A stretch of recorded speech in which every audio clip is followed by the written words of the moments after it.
कैसा लग रहा है अभी? हाँ, सुन पा रहे हैं नीरज भाई? नीरज भाई आपका शायद म्यूट में है। नहीं नहीं है, मतलब आपको आवाज आ रही है ठीक से? हाँ हाँ, ठीक है। आ रही है ना आवाज? अभी आ रही है, परफेक्ट है, हाँ। ठीक है ठीक है। ठीक है। तो नीरज भाई, मैं बोल रहा था कि एक और दिन, एक और गोल्ड मेडल, एक और चैंपियनशिप, सीजन एंड हुआ है on a big big high, competitive high. और इनफैक्ट मैं यही बोल के शुरू करना चाहूंगा कि इनफैक्ट मैंने जब जैवलिन देखना शुरू किया था तो ऑफ कोर्स थ्रू आप ही से मैंने देखना शुरू किया, जब आप एशियन चैंपियनशिप्स कॉमनवेल्थ में थे। बट इतना क्लोज कंपटीशन, मैंने इतनी जो नेक एंड नेक कंपटीशन हुई है, वो भी अपने कलीग से, अपने देशवासी से, वो कैसा फीलिंग था उस वक्त? सबसे पहला क्वेश्चन मेरा ही है, तो आप ये मुझे बताइए। जी बिल्कुल, बहुत ही अच्छी फीलिंग थी वो, क्योंकि क्योंकि एक तरीके से ऐसा फील हो रहा था कि देखो हम इंडियन जेवलिन को डोमिनेट कर रहे हैं। तो और वही थोड़ी थोड़ी सिमिलर फीलिंग वर्ल्ड चैंपियनशिप में भी थी। जी। बैच 6 में 3 थे, तो वो भी बहुत बड़ी बात थी। और यहाँ पे फिर मैं और जेना एक दूसरे को पुश कर रहे थे, या तो देख के मुझे बहुत खुशी थी, क्योंकि ये भी एक मेरा बहुत बड़ा ड्रीम था कि हम जैसे जर्मन्स ने या फिनलैंड या चेक रिपब्लिक के थ्रोवर्स ने जेवलिन को डोमिनेट किया हुआ है। जेवलिन के ऐसे तीन तीन चार चार थ्रोवर थे जो अच्छा कर रहे थे वर्ल्ड लेवल पे। तो वो चीज देख के बहुत अच्छा लग रहा है कि फाइनली हम इंडियन ऐसा कर पा रहे हैं, और ऐसे गेम में, ऐसे एथलेटिक्स गेम में और ऐसे इवेंट में जहाँ पे पता नहीं था कि पहले कि क्या क्या होता है। परफेक्ट। तो नीरज भाई, मैं क्वेश्चन देना शुरू करूंगा। First question is from mister Anirban Sen Gupta ji. वो बोलते हैं कि तो जिस तरीके से जब वो किशोर के साथ वो फाउल हुआ, मतलब फाउल तो था नहीं, और जिस तरीके से आप उसके साथ खड़े रहे, वो इतना अच्छा मोमेंट था सबके लिए। मतलब हम भी टीवी में देख रहे थे, कुछ चीजें हो रही थी जो मतलब अनफॉर्चुनेट थी। तो और पूरे देश का आपने दिल जीता उसके लिए। तो उसके बारे में थोड़ा बताइए, उस मोमेंट के बारे में। नहीं जी, मुझे लगता है कि आपस में वो स्टैंड करना जरूरी है एक दूसरे के साथ, क्योंकि मैंने भी पहली थ्रो में यही सहन किया, क्योंकि वो बहुत ही खराब था। मुझे बहुत खराब लगा कि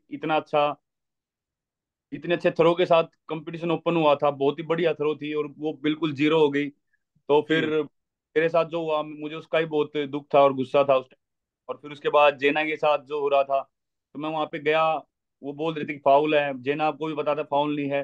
तो मैं वही बोल रहा था कि स्क्रीन में दिखाओ, आपके पास स्क्रीन है उसमें दिखाओ फाउल है कि हाँ नहीं है। हाँ।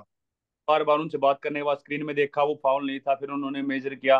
तो ये चीज थी जो काफी चीजें थोड़ी खराब रही इस बार हमारे साथ, जैसे ज्योति के साथ स्टार्ट में जी हुआ जी, था। Correct correct. सबसे अच्छी बात ये थी कि हमने स्टैंड किया अपने अपने हक के लिए। ज्योति ने उसी टाइम पे स्टैंड किया। जेना के साथ हुआ या मेरे साथ हुआ, हमने वहां पे खड़े होके आवाज उठाई।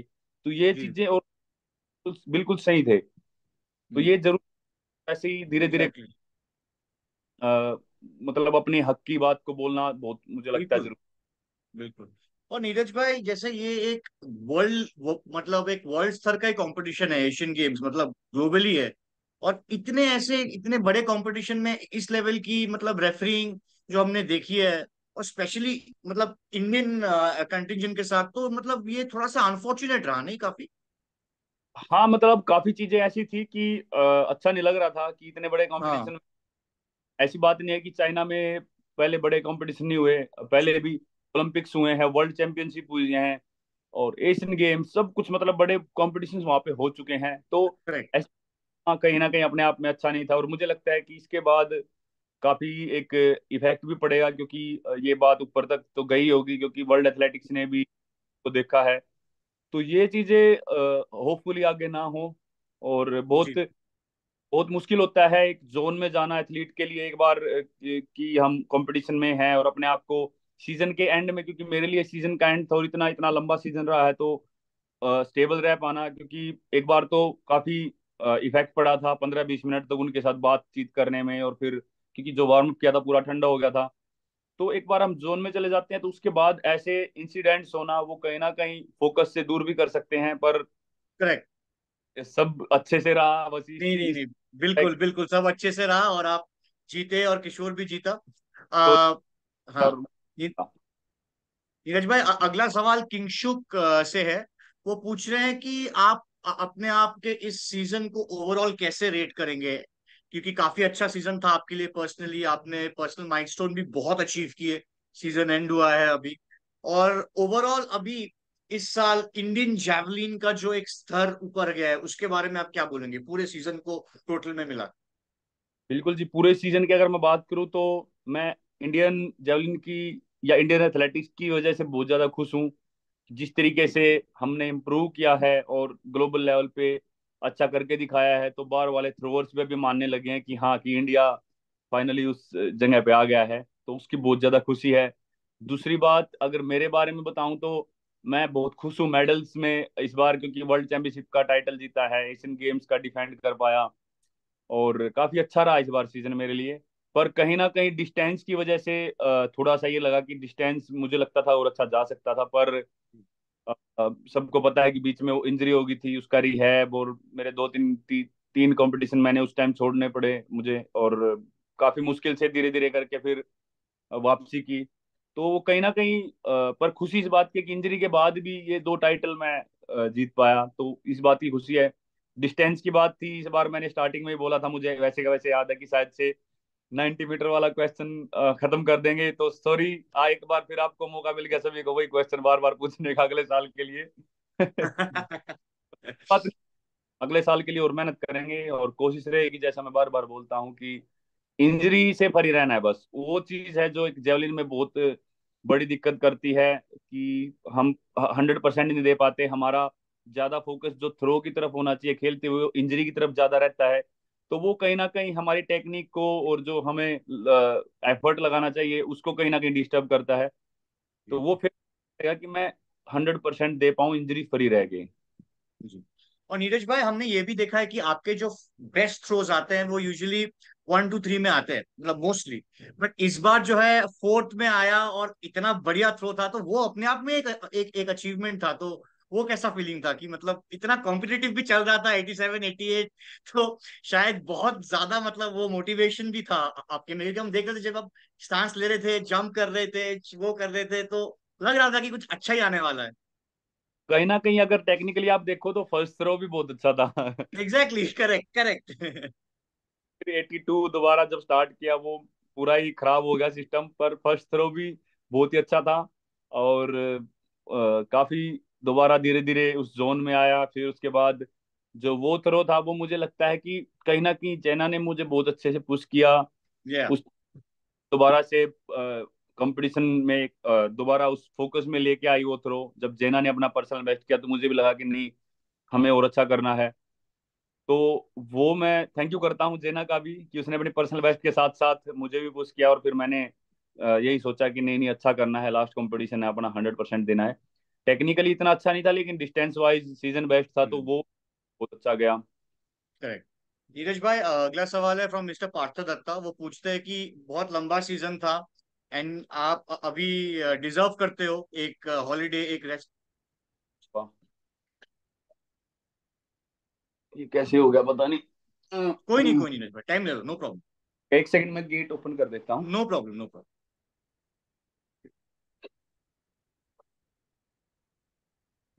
सॉरी, ठीक है इतना। जी। हाँ हाँ, परफेक्ट है, नो प्रॉब्लम। हाँ। नीरज भाई, सो अगला सवाल था मिस्टर पार्थो दत्ता से। वो जी, पूछते हैं कि बहुत ही सक्सेसफुल सीजन रहा, और आप एक हॉलीडे डिजर्व करते हो, तो कैसे आप हॉलीडे मतलब अपना मनाओगे, कैसे टाइम स्पेंड करोगे? और क्रिकेट देखने का कुछ कुछ मन है क्या? अभी वर्ल्ड कप भी शुरू हो गया है, इंडिया खेल रही है, तो कुछ देखोगे क्या मैचेस? जी, पहले तो बिल्कुल थोड़ा कोशिश करूंगा कि फैमिली के साथ या दोस्तों के साथ थोड़ा बहुत घूमूं फिरूं, और फैमिली के साथ थोड़ा टाइम बिताऊं। और हॉलीडे का तो पता नहीं जी, क्योंकि बाकी और भी कुछ रहेंगे बीच में, कहीं जाना है, कुछ ना कुछ होता रहेगा। पर यह है कि हाँ, इस बार ये जरूर है कि शायद हॉलीडे की तरफ ज्यादा मन ना करके मैं कोशिश करूंगा कि जल्दी से फिर अपना ट्रेनिंग और सीजन जी। मतलब होती है वो स्टार्ट कर दूंगा अगले सीजन के लिए, क्योंकि फिर पेरिस ओलंपिक्स अगले साल आएंगे, तो इस बार थोड़ा रेस्ट कम ही लेंगे, तो ट्रेनिंग जितनी अच्छी फिटनेस करके हम पेरिस ओलंपिक्स की तैयारी करेंगे तो उतना ही बढ़िया रहेगा। बिल्कुल डिजर्व करते हैं, थोड़ा सा तो रेस्ट करेंगे, लेकिन कोशिश करेंगे कि ट्रेनिंग जल्दी शुरू करें इस बार। और दूसरी बात, कोशिश रहेगी कि देखें इस बार अपना वर्ल्ड कप भी, और मुझे लगता है कि एशियन गेम्स में जो टीम गई है उसको भी हमको सपोर्ट करना चाहिए, वहाँ पे भी वो अपना एफर्ट लगाएंगे कंट्री के लिए। जी। तो बिल्कुल रहेगी कि मैं अगर देख पाऊँ लाइव जाके तो वो तो देखेंगे, वरना फिर टीवी पे तो रहेगा ही बिल्कुल सपोर्ट। जी बिल्कुल। नीरज भाई, अगला सवाल है फ्रॉम मिस्टर प्रतीक आर्या। वो पूछते हैं कि जब आप लीड नहीं कर रहे थे, तब जी। आपका फ्रेम ऑफ माइंड क्या था उस वक्त, और अपने आपने अपने आप को कैसे पुश किया कि मुझे वो ये पदक चाहिए, और ये मतलब हमें मुझे फर्स्ट आना है, क्योंकि हालांकि अपना ही बंदा था, अपने देश का बंदा था, बट पर्सनली मतलब आपने अपने आप को कैसे फोकस में रखा, बिकॉज फर्स्ट थ्रो भी वो डिस्qualify हो गया अनफॉर्चुनेटली। तो उससे उभर के आना और फिर वो थ्रो मारना, वो क्या था उस मोमेंट के बारे में थोड़ा बताइए आप। नहीं बिल्कुल, देखो एक तरह के अंदर मन से दिल से खुशी भी थी कि जेना ने बहुत अच्छा किया है। मुझे पहली थ्रो का दुख था, लेकिन जेना ने जब थ्रो किया तो मुझे खुशी थी कि उसका क्वालिफाई हो गया पेरिस के लिए, ओलंपिक्स के लिए। और फिर कहीं ना कहीं मुझे उस थ्रो के बाद मैं खुद अपने आप वार्म हो गया कि नहीं मुझे भी अच्छा करना है, क्योंकि उस थ्रो के बाद कहीं ना कहीं जिस तरीके से मैं थोड़ा ठंडा हो गया था और मुझे थोड़ा मुश्किल हो रहा था वो थ्रो करने के लिए। तो उस जैना के थ्रो ने कहीं ना कहीं मुझे काफी पुश किया, और मुझे लगता था कि नहीं मुझे थ्रो करना है, क्योंकि पिछली बार का एशियन गेम्स का गोल्ड था तो वो टाइटल डिफेंड करना था। और कुछ भी हो, जब हम खेल रहे होते हैं तो फिर हम अपने आप में एक इंडिविजुअल एथलीट होते हैं, क्योंकि हमारा इंडिविजुअल स्पोर्ट है। तो बिल्कुल खुशी थी कि जेना लीड कर रहा है और अपनी कंट्री का नाम इतना हो रहा है, लेकिन मेरा भी एक एक एथलीट होने के नाते मेरा भी फर्ज बनता था कि मैं जी वहां को पुश करूं, मैं भी अपना कोशिश करूं कि मुझे भी अच्छा थ्रो करना है। तो वही एक एथलीट की जी निशान, जब हम आपस में भी एक कंट्री के खुद कर रहे होते हैं तो हमको पुश करना होता है खुद को कि नहीं हमको ये लेके जाना टाइटल। जी। तो वो तो रहता ही है। तो इसलिए फिर एब्सोल्युटली। हाँ। लास्ट सीजन का हाँ। लास्ट कप करना है खुद को। हाँ। नीरज भाई, अगला सवाल है from miss Shivani from CNN। वो पूछते हैं कि इस बार तो 100 पार हो ही गया है, मतलब इन टर्म्स ऑफ मेडल्स बहुत ही बड़ा अचीवमेंट था। पिछले बार 70 थे, इस बार 100 हो गए। तो हमारा तो परफॉर्मेंस एज इंडियन ओलंपिक जो हमारा एक मतलब एक ड्रीम है, और उस तरफ हम बहुत अच्छे से हम जा रहे हैं, प्रोसीड कर रहे हैं। तो मतलब फिर भी हम टॉप 3 में नहीं आ पाते ना एशियन गेम्स में भी। तो उस लेवल पे अभी नेक्स्ट जाने के लिए as a group, as a sporting nation, हमें क्या करना चाहिए नीरज भाई आपके हिसाब से। मुझे लग रहा है जी कि बहुत ही अच्छा चल रहा है, क्योंकि अ, अपने आप में मुझे लगता है इस चीज की हमको खुशी मनानी चाहिए कि पहले 70 थे, अभी 100 मेडल से पार हुए हैं। जी तो ये अपने आप में बहुत बड़ी है। तो मुझे लग रहा है कि जो आपने क्वेश्चन पूछा ये उस तरफ हम जा रहे हैं, यही एक रास्ता है कि हम उस तरफ बढ़ रहे हैं, क्योंकि 30 मेडल से ज्यादा हमने पिछले एशियन गेम्स से और ज्यादा जीते हैं। तो वही है, अब धीरे धीरे क्या पता उससे अगले वाले में और ज्यादा जीते हैं, फिर उससे अगले वाले में हम गोल्ड और ज्यादा जीते हैं। तो जितने ज्यादा गोल्ड होंगे उतने हमारे पॉइंट्स ज्यादा बढ़ते जाएंगे। तो वो चीज मुझे लग रहा है कि उसकी तरफ हम जा रहे हैं, और हमें इस चीज की खुशी मनानी चाहिए कि कितना ज्यादा इंप्रूव किया है। 30 मेडल से मतलब 70 और कहाँ 100 से ऊपर के मेडल, तो ये अपने आप में बहुत बड़ी बात है। और मुझे जी लग रहा है कि हम उस रास्ते की तरफ बहुत अच्छे तरीके से बढ़ रहे हैं, और आने वाले टाइम जी। में होगा कि हम मेडल टैंडी में टॉप 3 में या बिल्कुल टॉप पे भी होंगे। नीरज भाई, अगला सवाल है फ्रॉम मिस्टर शाइन। वो पूछते हैं कि how do you see Kishore rise. उसने मतलब उसने भी बेस्ट दिया अपना, उसने अपना पर्सनल रिकॉर्ड अचीव किया, तो उसके बारे में कुछ बताओ आप। तो सही बताऊं तो बहुत ज्यादा खुश हूँ दिल से, क्योंकि जिस बैकग्राउंड से किशोर आया है और जिस तरीके से उसने मेहनत की है, जो स्ट्रगल वो करके आया है, वो बहुत ही अच्छा लड़का है। मैं वर्ल्ड चैंपियनशिप में खेला साथ में, और एशियन गेम्स में हम साथ में खाना खाने जाते थे, आपस में बैठते थे, बात करते थे, ट्रेनिंग करते थे कभी कभी। तो वो बहुत ही अच्छा लड़का है, बहुत रिस्पेक्ट करता है आपस में, और बहुत ही फोकस्ड है अपने गेम के प्रति। और जिस तरीके का उसने इम्प्रूवमेंट किया इस साल में, वो आप सभी देख ही सकते हैं कि कैसे उसने सीजन स्टार्ट किया था। 80 मीटर, 82, 84, फिर वर्ल्ड चैंपियनशिप में लगाया, और फिर यहाँ पे 87, 86, 87। तो मैं बहुत खुश हूँ दिल से किशोर के लिए, क्योंकि और मुझे इस बात की भी खुशी है कि मैंने पहले ही बोला फाइनली अब हम साथ में ऐसे हो गए हैं कि कई जगह मैं अकेला जाता था, अकेला पोडियम पे होता था। तो मुझे बहुत खुशी है कि अभी मेरे साथ में अपना इंडियन था, और होपफुली आने वाले टाइम में तीनों इंडियन हो तो उसका तो मजा ही नहीं है, मजा ही अलग होगा फिर तो। बिल्कुल। बहुत ज्यादा खुश हूँ दिल से, और मैं यही कामना करता हूँ कि वो ऐसे ही अच्छा करता रहे और अच्छा करे, और हमारा देश है जो और ज्यादा ग्रो करे जेवलिन में। बिल्कुल नीरज भाई, और हम यही चाहेंगे कि ओलंपिक्स में भी आप दोनों ही रहे पोडियम में, तो वो भी एक बहुत ही बड़ा मोमेंट होगा। नीरज भाई, अगला सवाल है फ्रॉम मिस्टर त्रिदीप। वो पूछते हैं कि आप 3-4 हफ्ते से काफी ट्रैवल कर रहे हो यहाँ वहाँ, मतलब वेदर कंडीशंस भी बहुत ही एक्सट्रीम है। डिफरेंट वेदर कंडीशंस है। अभी आप चाइना में थे, फिर स्विट्जरलैंड, यूएस।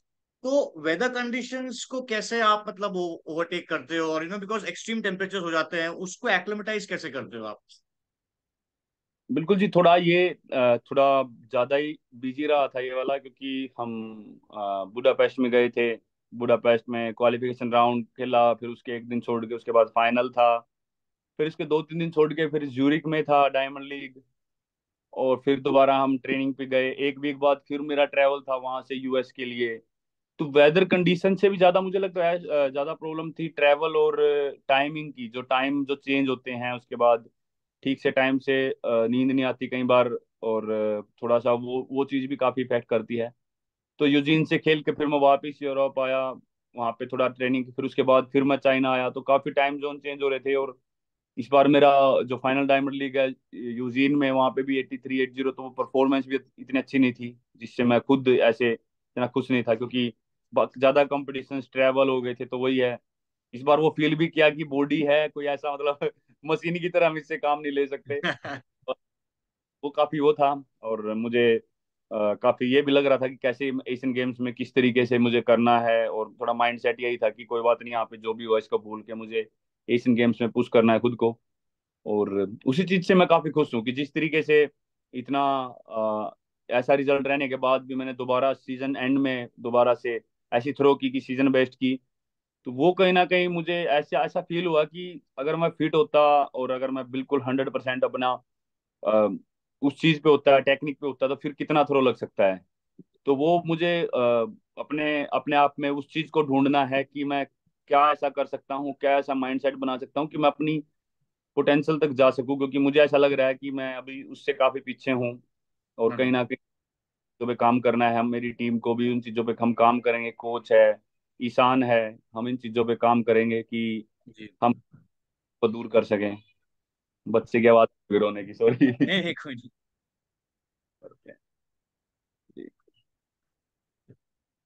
जी सॉरी। हाँ। नीरज भाई, अगला सवाल है फ्रॉम मिस्टर आदित्य आनंद।